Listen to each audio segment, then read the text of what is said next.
Now on the programme, let's get some sports for you because Arsenal have reached the final of the Champions League for the first time in 2 decades. This after they beat Atletico Madrid yesterday at 1-0.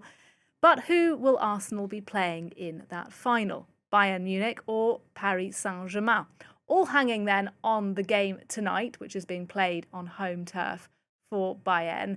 And our sports editor, Selina Sykes, is with me to talk a little bit about the game.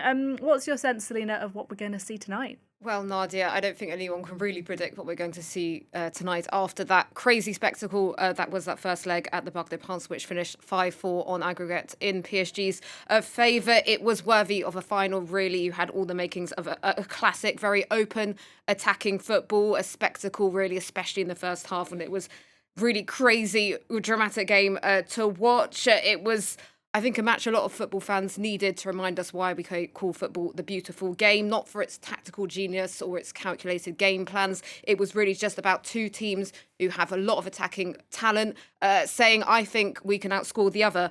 And that is exactly what happened in that game with 9 goals. It really seemed like the antidote to modern football, which is based a lot around set pieces, long throws that you're making a comeback in football. So I think this really did a lot of good for football fans in general. We can say that both of their defences were questionable last week, but so many spectacular goals to enjoy their record-breaking semi-final, the highest scoring semi-final in European football since the 1960s. It was a roller coaster. Bayern were in the driving seat, then PSG managed to get a 3-goal advantage at 5-2, but you could never feel like Bayern were down and out, and they really showed their tenacity and fought back to reduce that deficit to just the 1 goal. Standout performances all round from Vitinha, Dembele, Kvaratskhelia for PSG, Michael Olise, what a talent for France. He is electrifying, so quick and clever about getting round defenders for Bayern. And then, of course, there's Harry Kane, who was ruthless. He's often accused of not standing up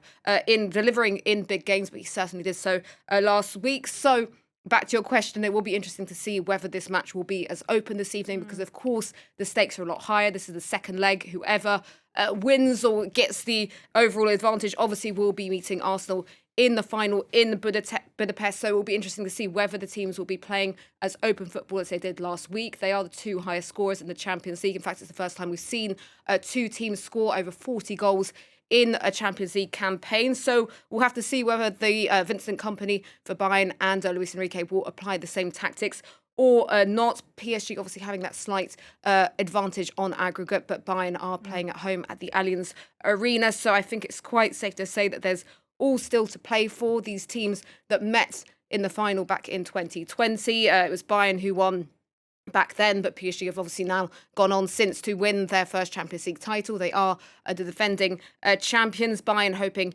to win a first title since 2020. So I don't know really what to predict, to be quite honest, Nadia, after that mental first leg. It'll be interesting to see if the teams apply the same tactics or not. PSG have the chance to reach a second consecutive final in Budapest. And if they did win against Arsenal, which obviously is a big if, they would be the first team to win back-to-back titles since Real Madrid. So a lot to play for both teams. All right, we will see what happens. Thank you so much. Selina Sykes for us there from our